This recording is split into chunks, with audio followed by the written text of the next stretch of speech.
Hello.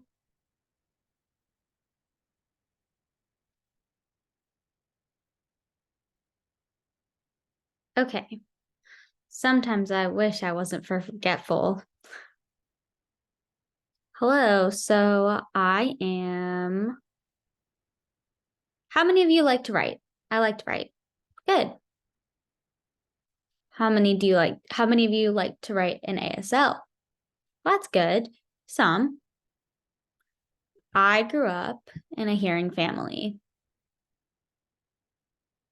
Everybody would chatter around me and didn't know how to sign. So read. I read a lot until I was 9 and I went to a deaf school and I listed new things and many people would sign it and I was shocked. So they started to interpret expression. How do you express correctly? Concerned about my signing. That school. And then I finally learned how to express myself on my own. What does that word mean?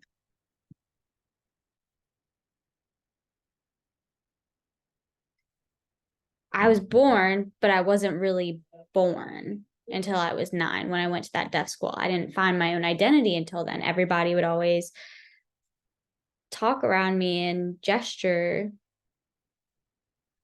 I grew up going to a school. Age 12, I would write. I would write chapters. And the teacher would have to look at me. I would have to look at the teacher and I'd have to express that. And I can't because I needed to write it. They had to accept that. I was more English.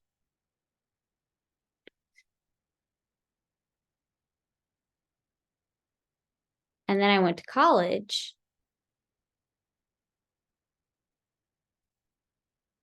And I would try to figure out how to write that. How do you write that?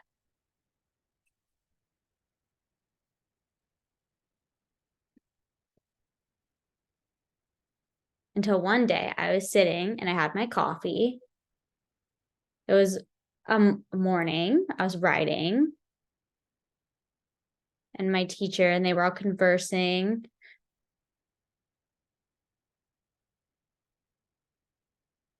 And I had a question. If I can't write and my language, then who am I?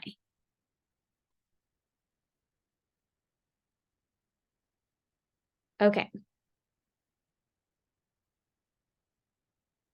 So who am I? I had to accept that I needed that. You know, the English word, like you're making a comment, you're writing, you have a word, and then you can't think of another word in the language for it, a synonym. You have to visualize it, and you can't figure out how to visualize it. You can't write that. You can't translate that to English. You don't have enough. And I thought, okay, what do I do? I had to accept. No, I didn't accept. So I was looking for my identity. Again, true expression was there. I know I have true expression. I can sign. Hearing people needed help translating.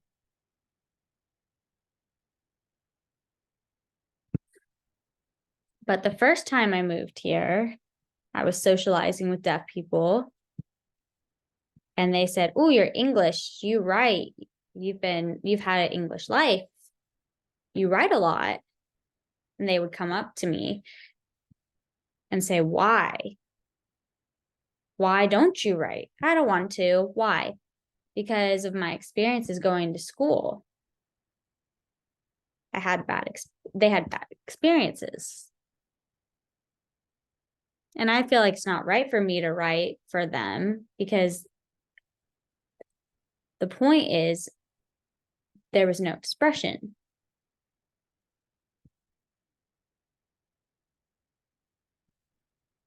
Another topic popped up. hearing people born to. So let me explain a little. This happened. True story. I'm explaining my introduction.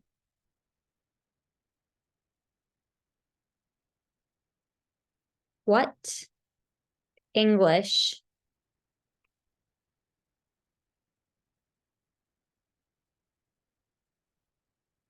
So what do I do? Now hold that discussion. I want to show you something. What is this? Mount Everest? Have you ever experienced that? Have you gone to Mount Everest in China?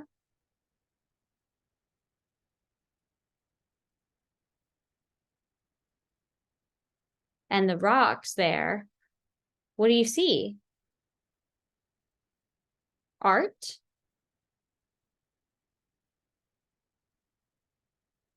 Who's the artist? I mean, you all think this is good, you understand it, but you're limited to your perspective.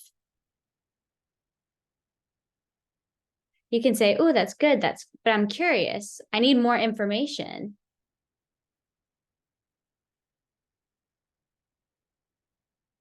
This one is more real. The picture, you can make connections better, but still not enough.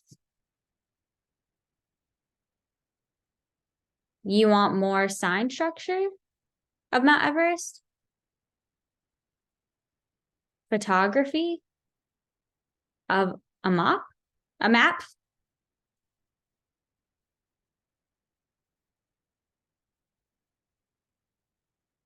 That doesn't look like Mount Everest, but it is. That is Mount Everest.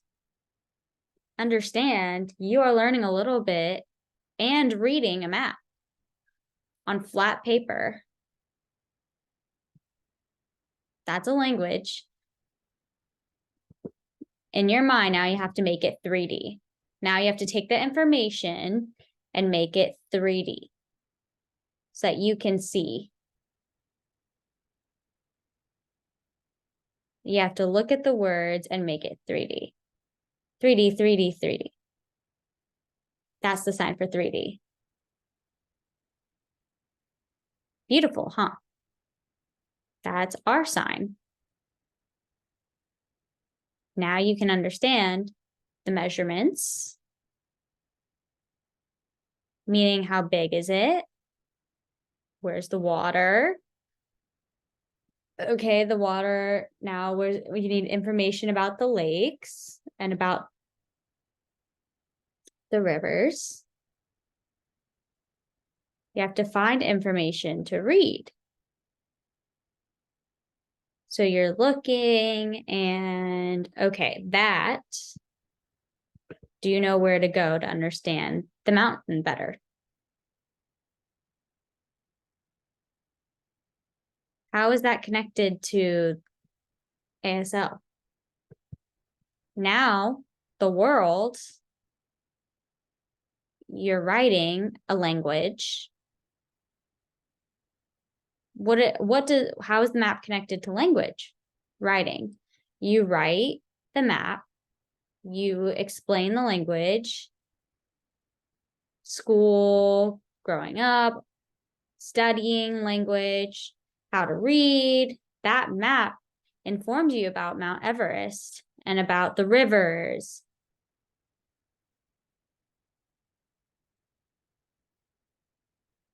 This map shows a mountain.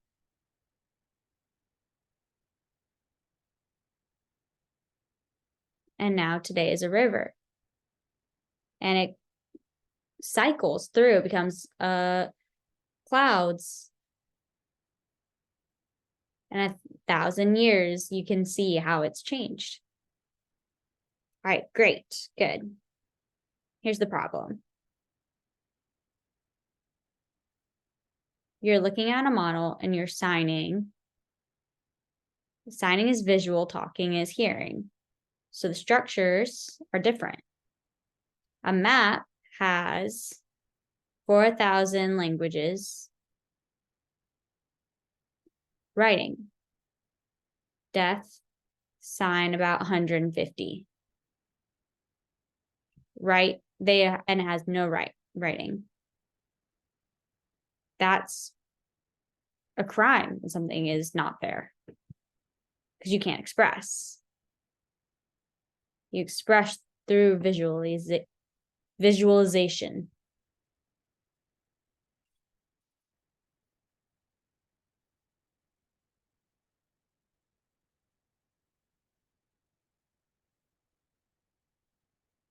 So it's 3D.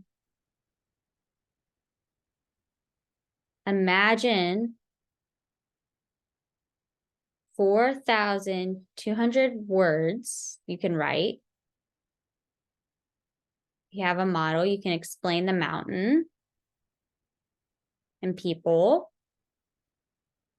And then you say, you go to the new community, a new town, and you go to the store and you ask somebody, where's the store? And they say, the corner street, the name 4, 6 steps, and then over the hill.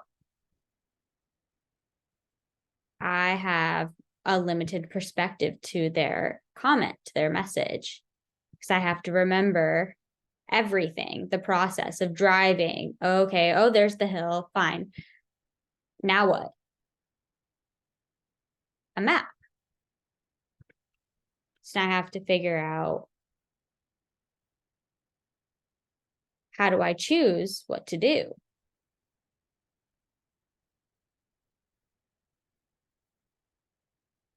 The map has the waterfall, has all the options that you follow. Same as this picture. You have a limited perspective. That opens perspectives to you for people writing information.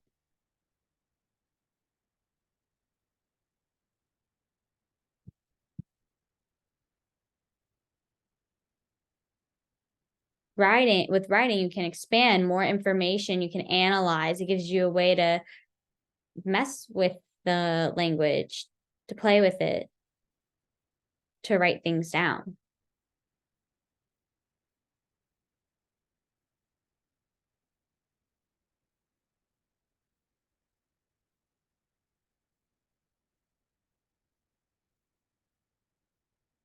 Now, I want you to look at both of these pictures. What are the meanings? They have the alphabet.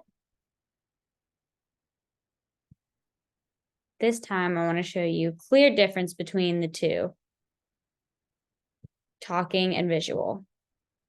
New word. The hand shape, I want to show you how to write. Did you bet? You want to add a word to expand information so you can write mountains and lakes.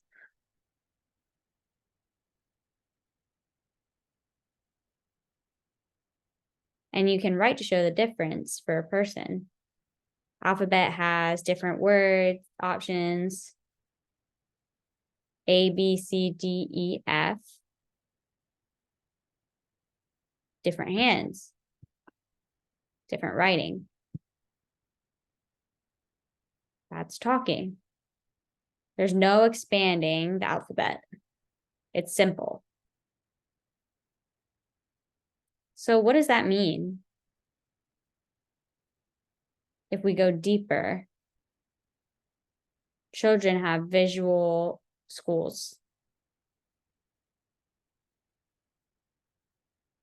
I'm writing, motivated. And then I'm hungry. You have to write the hand shapes, the name, the sign, the facial expression, just the events that you're hungry. You need more. You have to practice. A kid goes up to you and points to their mouth and says, I'm hungry. And they get the food and they are super excited and go back and sit down. That was her own language, her own identity. And there was no correction to that.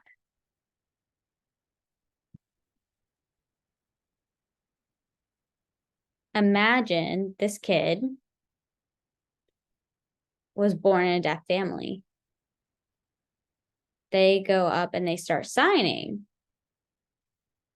And they sign, oh, good, go play, go play. And the kid goes.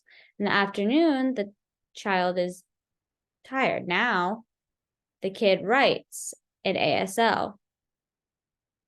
And the parent looks and says, oh, that's nice, go play. And goes to the fridge.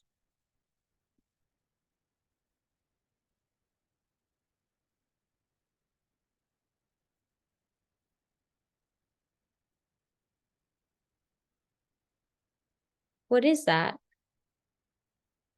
What is the meaning? What is the information? What are you curious about? How does the child communicate with each other?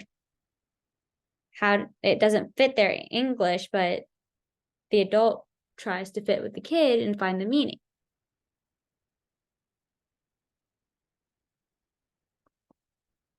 One friend of mine, she's here,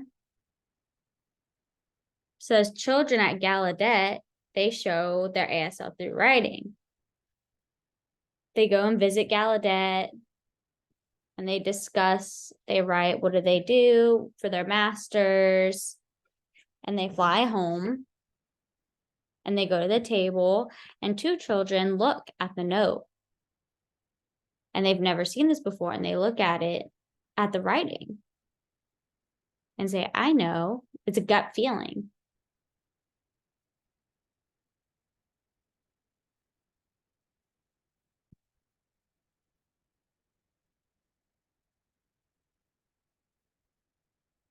Not only mine, but others too. I want to show the alphabet.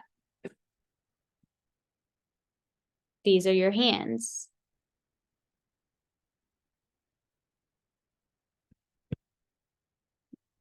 More than 70 signs there. So you go to school, there's a student, they're learning animals. A bird, a whale, an elephant.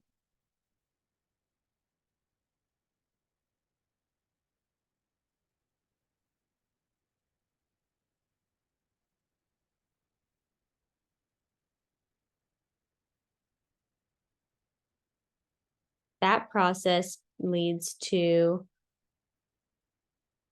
setting up,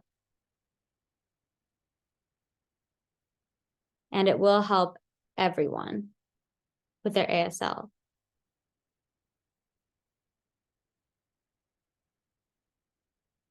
And that will help interpreters practice English and signing.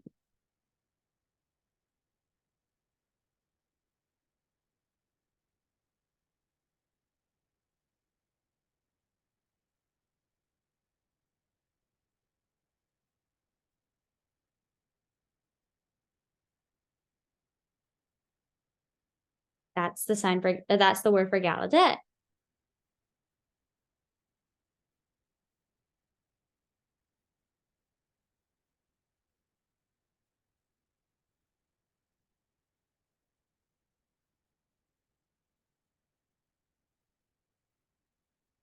My first thought is, wow. Do you know this sign? Remember, you have a limited perspective, but now it doesn't have to be a limited perspective. You can have more signs. You can have more information that you can pick up. That is, we need to, for us, we can live